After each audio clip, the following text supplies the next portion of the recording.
Praise the Lord, hallelujah. Zion வேதாகம ஆய்விற்கு அன்போடு கூட இயேசு கிறிஸ்துவின் நாமத்தில் உங்களை வரவேற்கிறேன். இந்த தினத்திலும் யோபுவின் புஸ்தகம் அதிகாரங்கள் 37 முதல் 39 அதிகாரங்களில் வசனங்களை தியானிக்க சர்வ தேவன் நமக்கு கிருபை பாராட்டுவாராக. 37வது அதிகாரத்திலே எலிகு தன் தொடர்ந்து பேசுகிறதை குறித்து பார்க்கிறோம். தேவன் தம்முடைய சத்தத்தை ஆச்சரியமான விதமாய் குமுற பண்ணுகிறார். நாம் கிரகிக்கக்கூடாத பெரிய காரியங்களை அவர் செய்கிறார். மகிமை உண்டாவதாக. ஆம், அவருடைய சத்தத்தை துணிக்க பண்ணுகிறவர் நமக்காக யாவையும் செய்து முடிக்கிற தேவன். பெரிய காரியங்களை செய்கிறார். தேசமே பயப்படாதே, கர்த்தர் பெரிய காரியங்களை செய்வார் என்று வேதம் சொல்லுகிறது. மகிமை உண்டாவதாக. அவர் சத்தமாய் முழங்கி தம்முடைய மகத்துவத்தின் சத்தத்தை குமுற பண்ணுகிறார். அவருடைய சத்தம் கேட்கப்படும் போது தவிர்க்க முடியாது.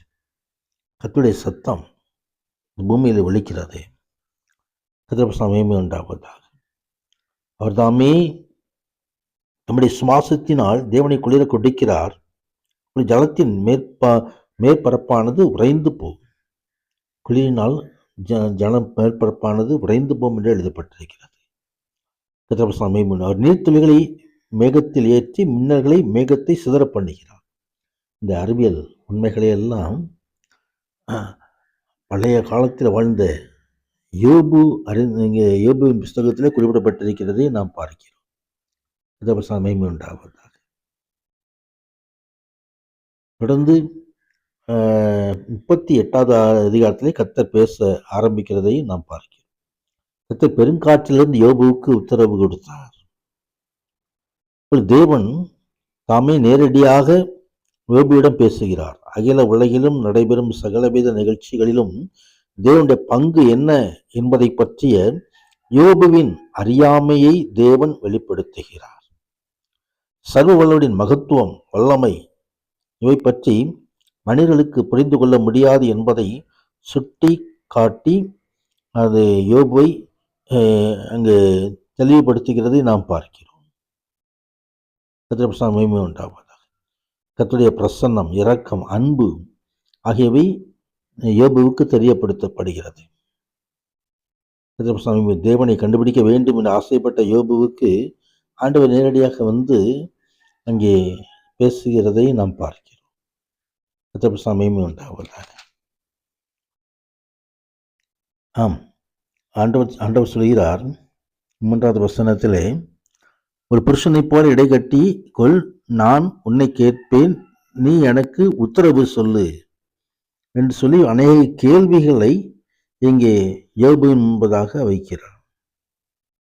கர்த்தருடைய ஞானம் அளவற்றது. அந்த ஞானத்திற்கு முன்பதாக மனிதன் நிற்க முடியாது. இந்த கர்த்தர் கொடுக்கதான் இந்த கேள்விகளுக்கு யோபுவினால் பதில் சொல்ல முடியவில்லை. அங்கே 4வது வசனத்தில் பார்க்கிறோம், நான் பூமியை அஸ்திபாரப்படுத்துகிற போது நீ எங்கே இருந்தாய்? நீ அறிவாளியானால் அதை அறிவி என்று ஆண்டவர் சொல்லுகிறார். மகிமை உண்டாவதாக.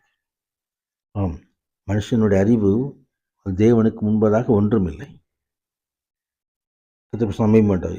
எனவே தேவன் நியமிக்கிற காரியங்களை குறித்து நாம் எந்த விதத்திலும் நாம் அந்த காரியங்களை எந்த விதத்திலும் நாம் பேசக்கூட நமக்கு அருகதை கிடையாது.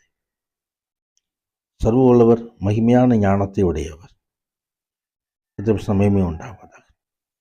39வது அதிகாரத்திலும் அங்கே வரையாடுகள் ஈனும் காலத்தை அறிவாயோ, சமயமே உண்டாவதாக. அங்கே காலத்தை குறித்ததான அறிவை அங்கே யோபுவிடம் ஆண்டவர் கேட்கிறார். சமயமே உண்டாவதாக. அநேக மிருகங்கள், தீக்குருவிகள் ஆகியவைகளை, குதிரைகள் ஆகியவைகளை கொண்டு யோபுவுக்கு அந்த கேள்விகள் வைக்கப்படுகிறது. அநேக கேள்விகளை இந்த பகுதியிலே நாம் பார்க்கிறோம். சமயம் உண்டாவதாக. ஆம்,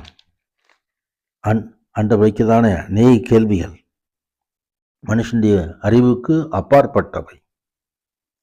எனவே தேவ ஞானத்தோடு நாம் எந்த விதத்திலும் நாம் எதிர்த்து நிற்க முடியாது.